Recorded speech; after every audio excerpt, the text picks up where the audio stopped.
This meeting is being recorded. All right. Thank you for joining me. My name is Megan, and today on Mind the Divide, I have Francisco Escobedo here. He has worked with the U.S. Forest Service from 92 through 2005 as a forester, a soil scientist, and a burn area emergency response team member.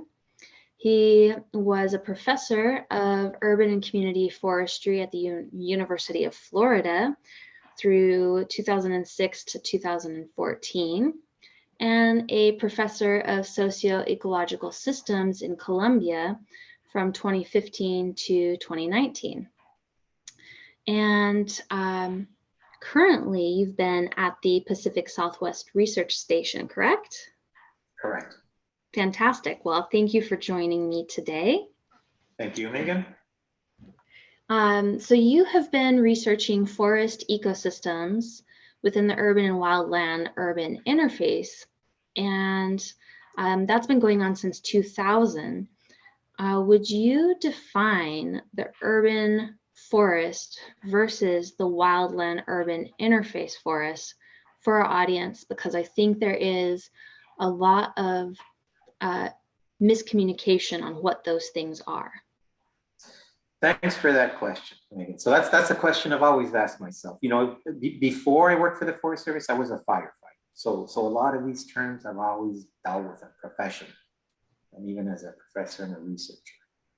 So a lot of organizations, a lot of people define urban forests somewhere along these lines, that it's all the trees, all the shrubs, all the vegetation in and around a community, and focused on the health and well-being they provide to people, right? So it's trees, not just in streets, not just in parks, but also in residential areas, but also in wetlands and surrounding natural areas, remnant forests, parks. It's that system, right? It's that big picture.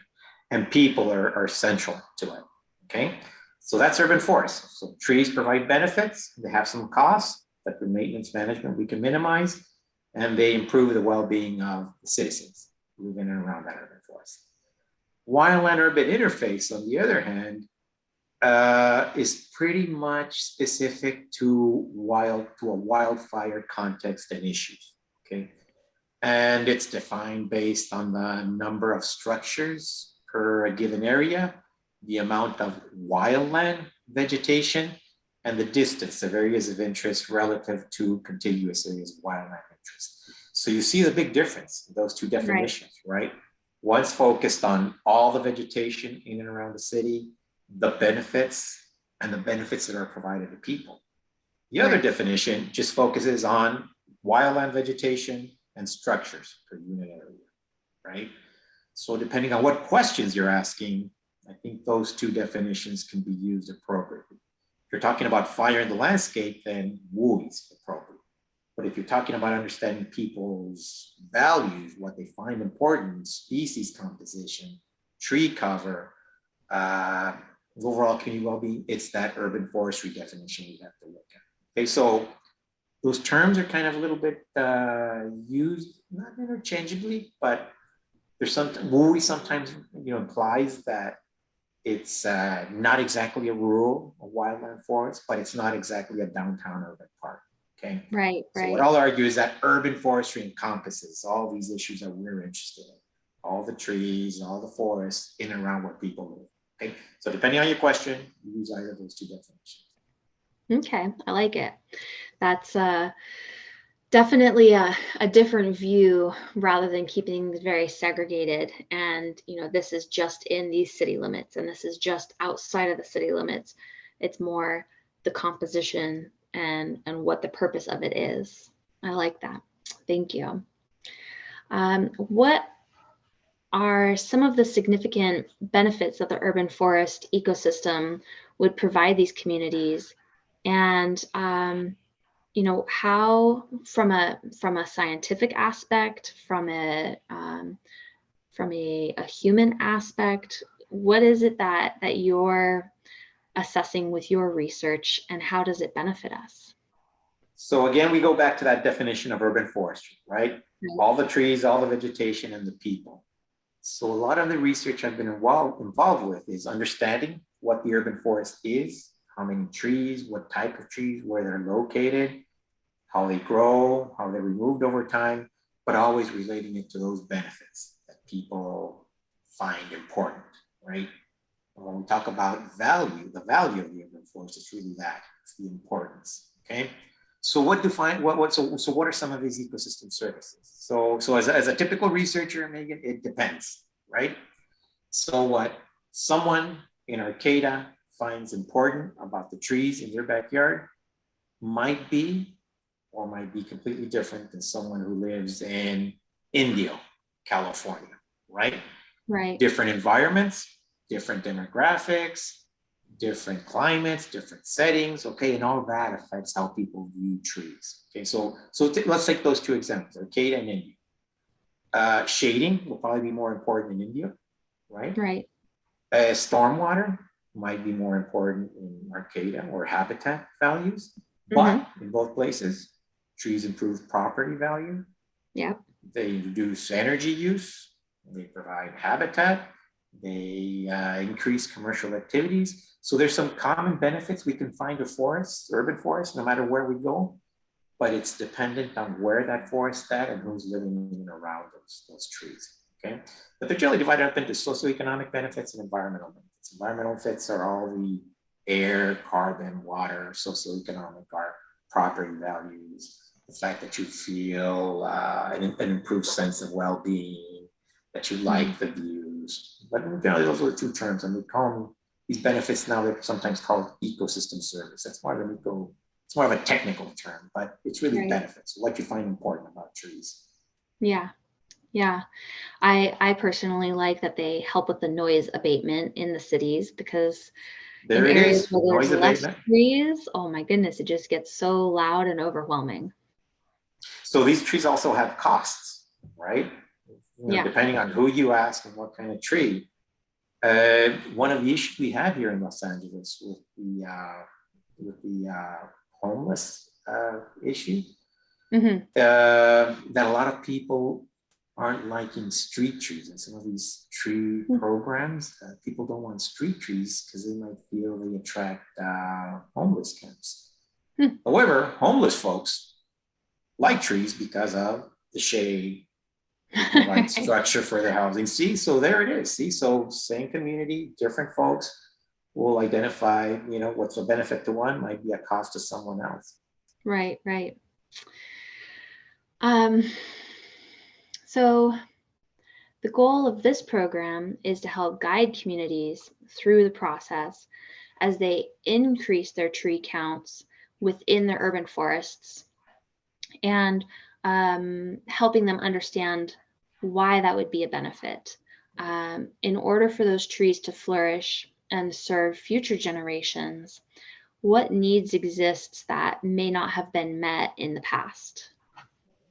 So let me tell you a little bit of some research we've been doing, and it'll lead to a response to that question. So we're trying to see urban forest-wide, community-wide, how tree cover is being affected by past wildfires during the last 10 years.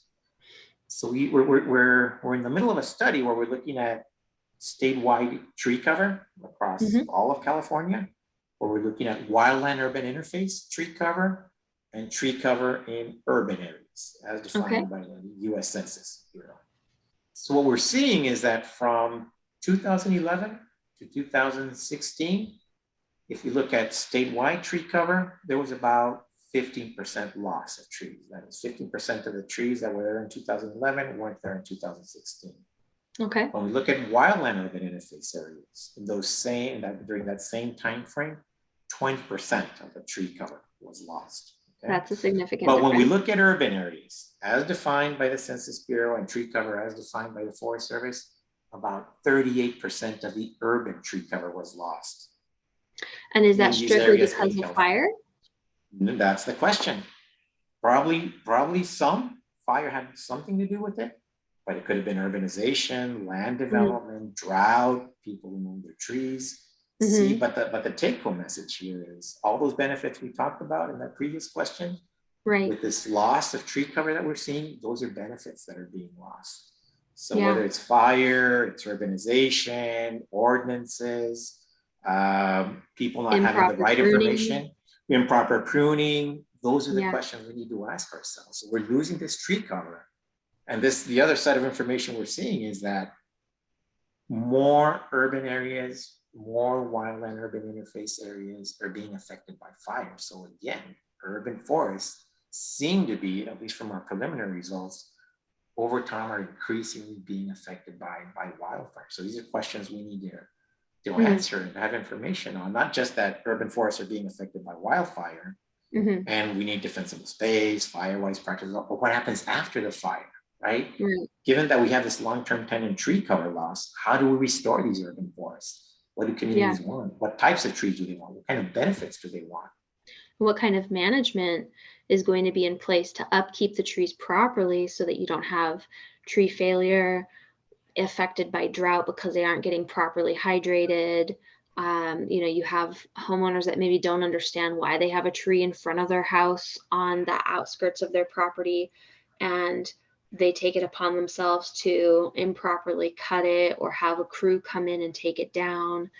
When I did work as inventory in San Jose, and the amount of improper activities around tree roots and tree topping and tree thinning, it was quite astonishing to see people that held company names and trucks and called themselves arborists were not ISA certified. They didn't have proper techniques. They disregarded the proper techniques if they were told what they were.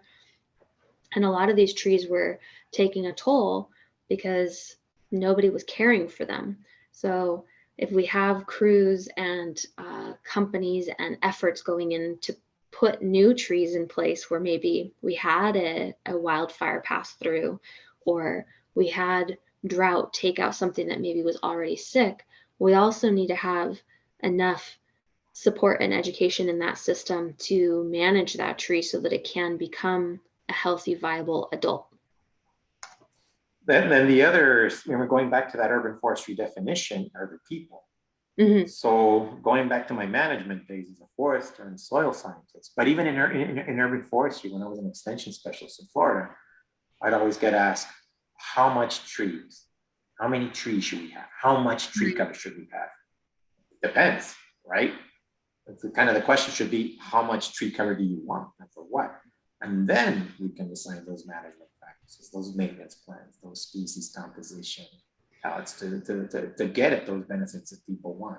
So it's this kind of two-way equation, right? We have the management, there's some science behind it, but we also need to work with people in this kind of two-way process, right? That we have the information, we can provide it to you, but you also need to tell us what you want, right? Because that's almost the definition of management. Giving your objectives, how do we use our resources to meet your objectives? And helping people in those positions of decision-making understand why it's important to advocate for a certain threshold as a minimum. Maybe your town or your county isn't used to seeing a large population of trees, or maybe it seems like it's a little bit of a headache to have crews have to go through and manage and water and take care of fertilization and pests and everything. But if you can get them to buy into and understand all of the benefits that they really provide, and give examples of areas like the Rose Garden and Willow Glen zones within larger communities where those trees were established and respected and well maintained for the last 50 to 75 years when those communities were originally built. And now you have homes that are triple the value of something that's just 2 miles down the road, simply because it is a grand event to drive through that road and be under those very well manicured trees that are doing something a lot of other neighborhoods don't have to offer. And I think having a guiding aspect from a managerial standpoint of, yes, it's your decision to figure out what you want these trees to do and how many trees you feel comfortable putting in, but here's what we recommend as a base for island heat issues and noise abatement and wellness of your citizens. And, you know, let's find a space for them where they don't cause problems, and let's dedicate space to them in a new way that our previous construction models really weren't affording them. How can we think outside the box on this? And You know, we need, the other concept is education also. yes, right? we need some collaborative thinking and educating people from a younger age to come up with some new ideas that maybe. And even older, you know, professionals and homeowners. You know, a lot of people, for example, here in this part of Southern California, they don't realize that a tree cools a building until they remove that tree. Then they realize that it's hot, Yeah. right? So that's that moment, right, when you realize that they do provide benefit. But unless you're aware of them, Yeah. through education, right, you might not be prioritizing, giving importance to those trees or Yeah.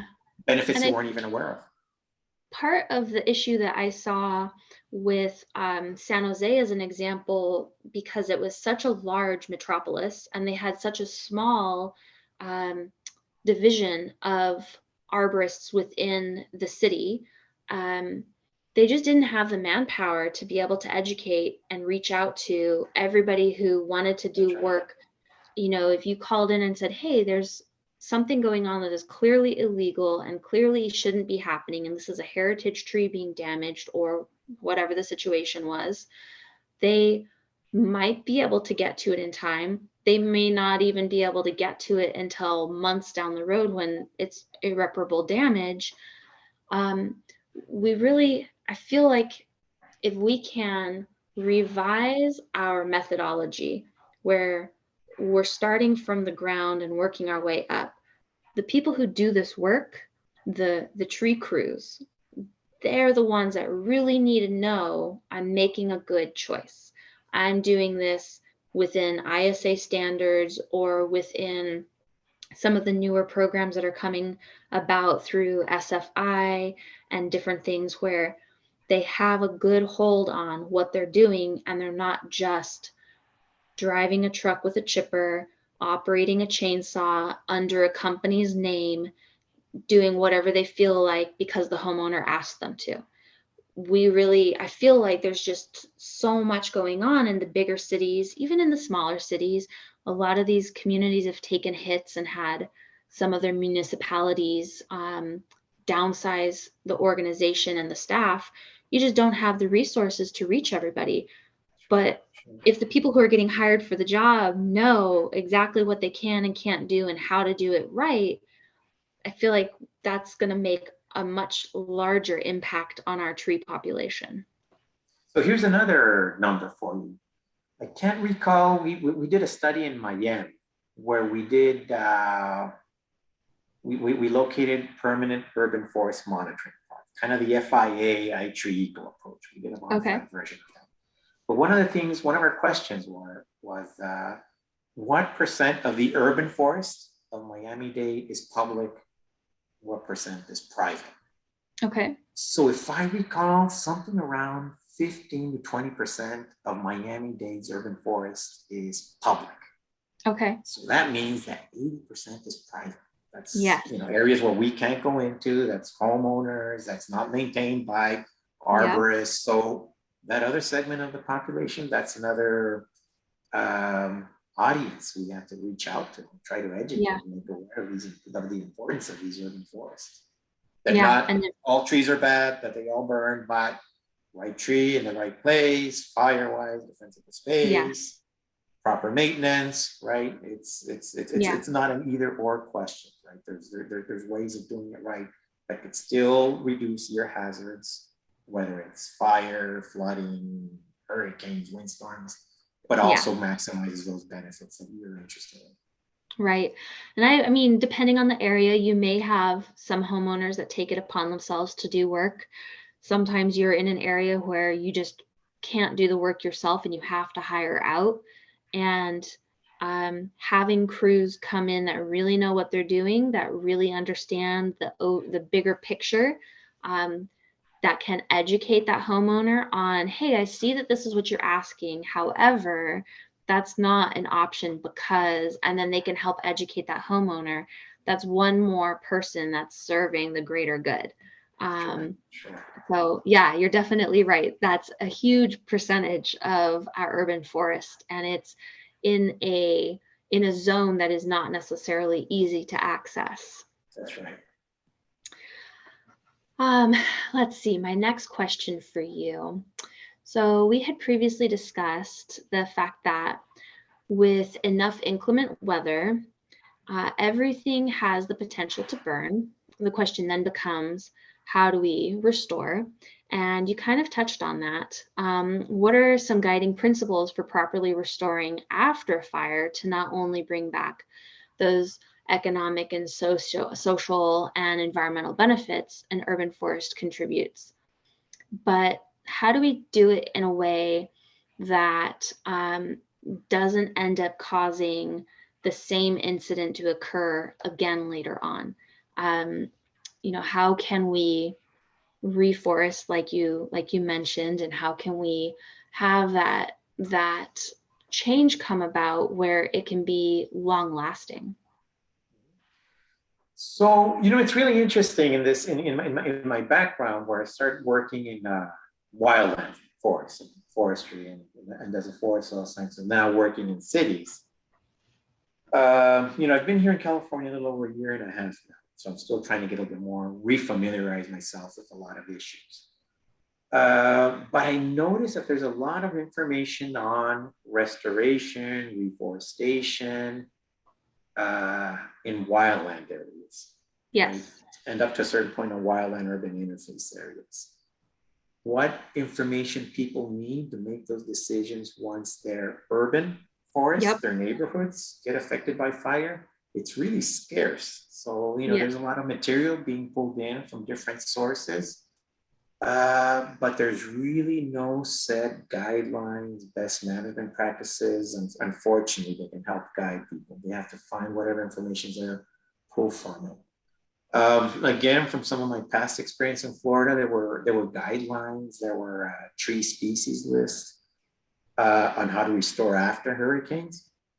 There's different guidelines for how to develop management plans, how to include the community in these participatory process to define their urban forest management goals, how to develop an urban forest management plan. So there's a lot of information out there. But what's really interesting, considering it's California, considering it's always has, and it's going to be increasingly be more affected by fires, there's really not that set standard information on best management practices. So what we can do, we can borrow from all these lessons we've learned from urban forestry. Again, the wildland urban interface information is really geared towards wildland areas. But I think if we go back to our basics and the existing information on urban forests and apply it to the California situation, we probably could come up with some standard practices. What are those standard practices? So fire-wise, defensible space, identifying what the community wants, what homeowners like, don't like. So I think with all this different information, there are different ways to implement landscaping practices, select tree species, and all this in addition to the type of building information that we have on how to mitigate the ignitability of structures. So information is there, but we can go back to that concept of urban forestry, right? Talk to people, develop management plans specific to that region. Thank you. I think that is definitely something that this program is attempting to achieve, is how can we help guide communities to develop a strategy that applies to them and their needs for that area and the desire of their citizens. What do your people want to see, and how can we help you get that while making it safe and well managed and within smart choices. But yes, BMP is necessary. It's interesting the way you asked that question. It's so fires are becoming more, they're becoming larger, they're affecting more communities more often, right? The effects are more severe. So how do we mitigate that fire risk is one question, but the other question I think we have to, face up to is, unfortunately, neighborhoods are going to be affected by fire. Communities are going to be affected by fire here in California. What do we do afterwards? How do we restore that urban forest? Yeah. A forest that burns over, we don't want to, a stand replacement fire, we don't want to leave it under invasive grasses. Right. Same here with the neighborhood that burns over. We don't want nothing but buildings and concrete, right? Yeah. So again, there's information to come to that, middle point, right? Of just enough vegetation, the right type of vegetation and the right type of growing conditions to meet those benefits, which include reducing fire hazard by maximizing shade. So there's information. We just kind of need to pull from these different sources. And I think reevaluating, when something does get hit by fire, because we have lots of neighborhoods, lots of communities that are much older in when they were built and what methods they were built with, what, how is the spacing? What's the fencing material? What's the roofing material? How did you build that house?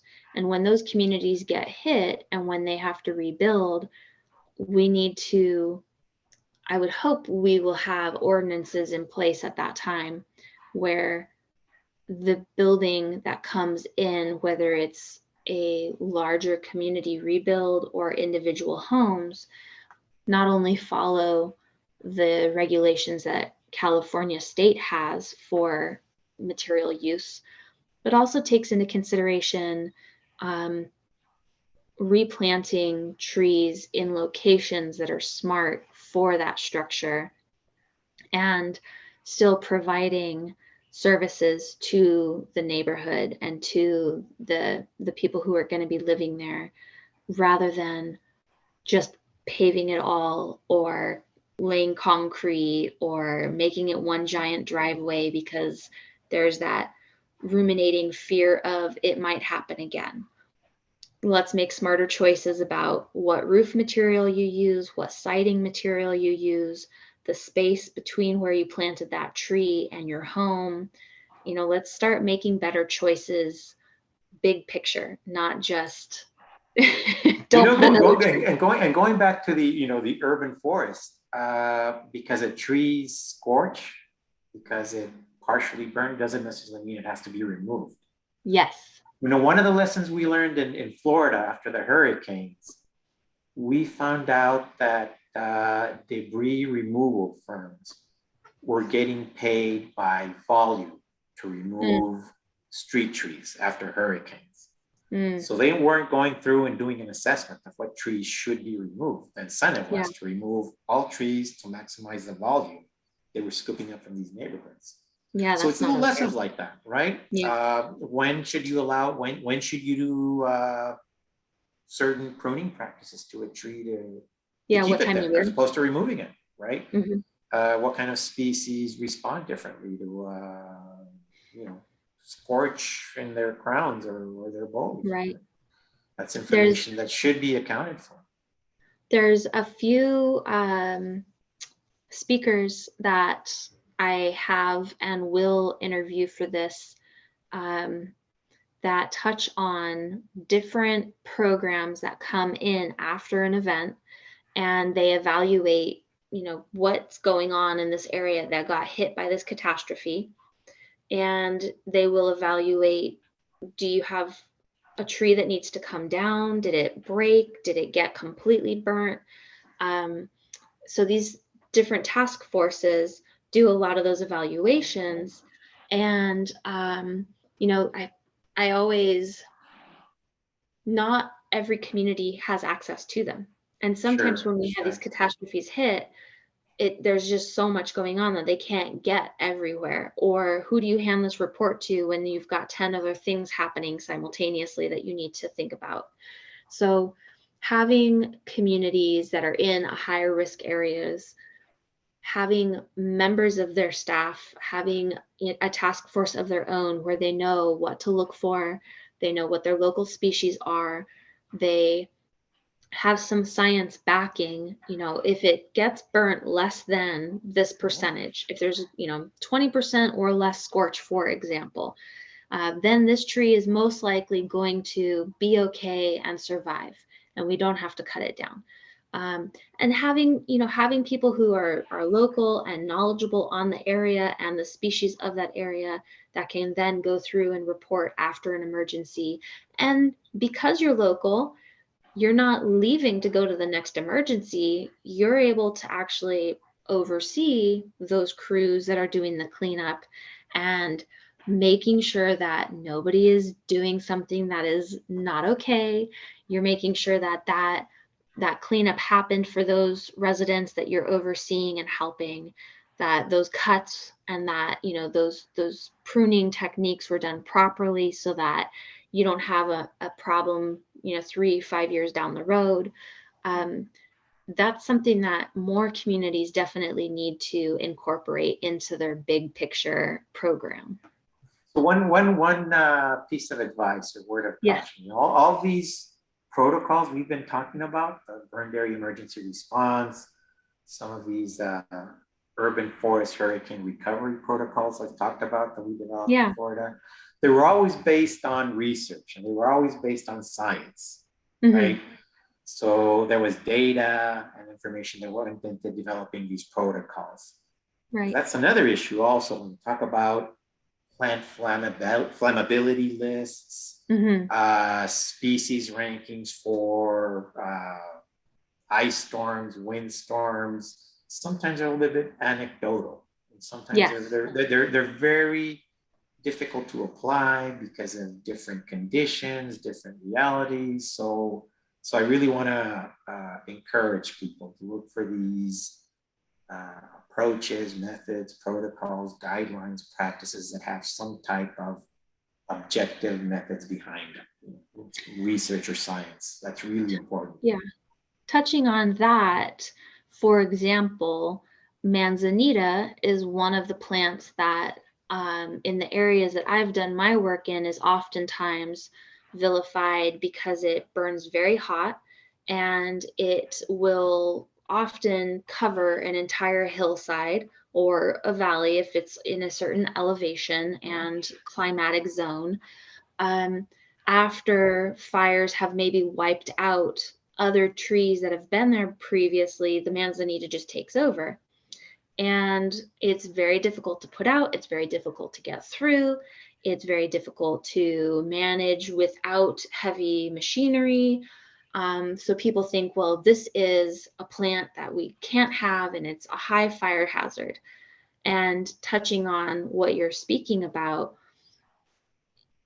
if we are properly managing our spaces, and that goes from the urban forest all the way through to the wildland, and if we are taking care of that post-management step after an event has occurred, and you're reseeding for future trees so that the manzanita doesn't take over the hillside. If you're thinning out some of these species that grow a little bit faster, and maybe it's a native like a manzanita and it serves purposes that are needed for the pollinators, for the erosion control. It has, for all those benefits we talked about. You have to be smarter than what the plant is trying to do. The plant is trying to survive. So rather than letting it be 2 miles of manzanita, maybe we have to purposefully go through and do controlled burns like the new California task force plan is trying to do, along with CAL FIRE and US Forest Service. We need to do mechanical thinning. We need to evaluate the benefits and how can we manage these plants and these tree species, because not having 3 manzanita that serve a purpose in one spot and then further down the road having another 3 or 5 manzanita, that's going to behave wildly different than That's right. 50 manzanita. And having that understanding of, well, the science says, okay, but what is the science based on, and how did they test that, and were they looking at it in a setting that was well managed? So what you're saying is perfect. It's all within reason. There are certain species that cause problems, but if you manage them properly, and if you don't have them growing outside of the zone that they should be in, then you have less issues. So that always gets at that flammability issue, right? And that's kind of one of the questions or issues I keep hearing about since I've been here in California. These plant flammability lists, right? How useful are they? So it's really interesting. So I've heard people that come up with these lists, they use surveys or they do literature reviews to kind of come up with a less flammable to a most flammable. There's scientific research where they take plant parts into laboratories and they do different types of analytical procedures to determine different characteristics of those plants. But putting those two together, that's a little bit complex. So I think there's truth to the fact that we need more information on how flammable species are. There is science out there that tells us how we can determine that. But all those issues you pointed out, Megan, make it very difficult to come up with those plant lists. So flammability, right? It's characterized by the physical characteristics of a plant, how many leaves, the types of leaves, the thickness of leaves, the density of leaves, its chemical composition, resins, volatile organic compound emissions, but also moisture. Yeah. So even for the same species in different times of the years, all those 3 factors are going to change, right? Yeah. If you're talking about manzanita in Northern California versus Southern California, there's going to be some subtle differences there, right? If you're talking about a eucalyptus tree in a wildland situation versus a lawn that's irrigated, maintained, the tree's been structurally pruned, those are very different settings, right? And when you talk about the science of flammability, all these different analytical procedures measure different components of flammability: ignitability, consumability, sustainability, and each one of those requires different lab components. So taking that sample from that species, from that time of the year, characterizing its flammability, then trying to interpret it all across California would make for a really expensive, really difficult, really time-consuming project. It can be done, but that's why it hasn't been done, because it's so variable, it's so complex, right? These are complex areas we work in.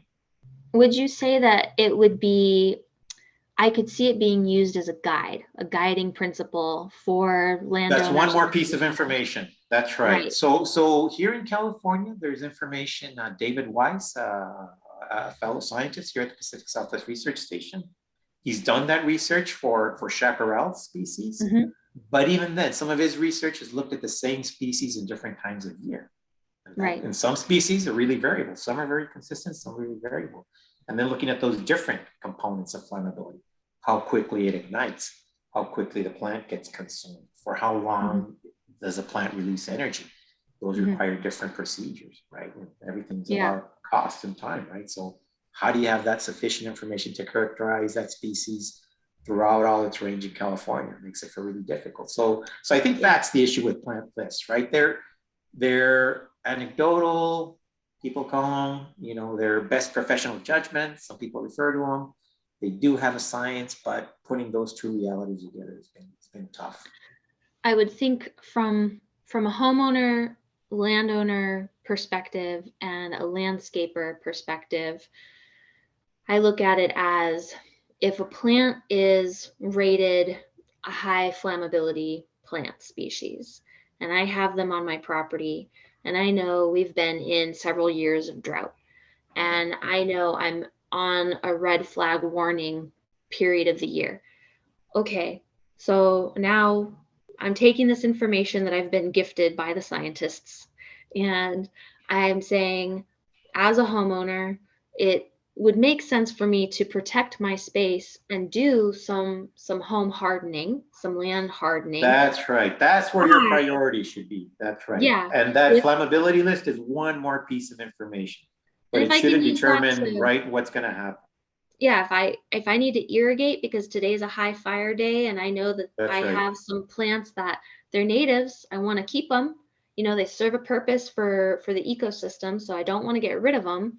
And they're beautiful. I like them, but I'm going to manage their population. I'm going to clean up the duff underneath them, and I'm going to make sure I'm irrigating them at least, you know, once a month or something. Remove all the dead limbs, all the dead leaves, all that. Yeah. Exactly.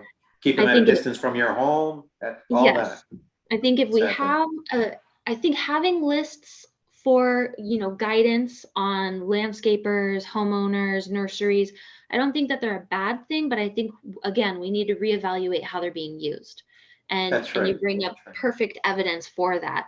Depending on the time of year. When you see those scientific articles that have those plant flammability rankings or lists, they say what laboratory procedure was used, what time of year that species was collected, from where that species was collected, how much of a sample was used for the analysis, right? So it's all these if conditions, right? And then, you know, not everybody is a scientist, so they can't interpret exactly that. And exactly. Dry season, wet season, Northern California, Southern California, prune, done prune, close to the home part. It gets really complex really quickly. but here's the message of the story. Those lists are, you know, they're best professional judgments, and it's just one more piece of information. But it shouldn't determine what goes out in your landscape. Yeah, yeah. It's a bunch of other issues that are more important. We need to develop a way to use those lists in ways that are a little bit more broad and more systematic, more transparent, that we know how they got at those rankings, why they got at those rankings. Right. Yes. Yeah, perfect. Let's see here. What key points would you recommend be incorporated into discussions when making policies within urban areas that have high risk for future large-scale fires? So I know we've talked about some of that, having follow-up procedures post-incidents, being mindful of what area you're in and how you're planning for that area. Do you have anything else that you could add for future planning? You know, one of the, in my career, you know, as it's evolved, I've come from a forester and a soil scientist to doing a lot of economics and social sciences. And part of it's because of my interest, but another one because of the need. It's usually the people that are causing the problems, right? And it's the people that provide the solutions. So we have trees, we have urban forests, you know, composition, structural characteristics, pruning, all that, but it's really people. So one of the suggestions, and big, broad, general suggestion, is to get to know the community's needs and desires and values a little bit more. What are the demographics of your community? How do these different demographics value the urban forest and its different benefits differently? What species do folks like? In some cities, certain demographic groups prefer native species. Other demographic groups prefer more fruit trees, flowering trees. So understanding your community, what it wants, and then work back, right? We know the arboriculture and the forestry and the soil side of it, right? But often we really kind of just skip by the people. And as difficult as that is, it's really key, because we can handle everything else. Get their buy-in. You need to understand the folks, and that's when you get the buy-in. That's right. Yeah. So if there's one thing I recommend is buying the bullet and getting to know your community, what they want. How your community is comprised of people. Fantastic. I appreciate it. Thank you for your time. And thank you for all of your knowledge. I appreciate the research that you've done and the time you've taken to share that with me today. So thank you very much for joining me. Thank you, Megan. Thanks for the invitation. Yeah.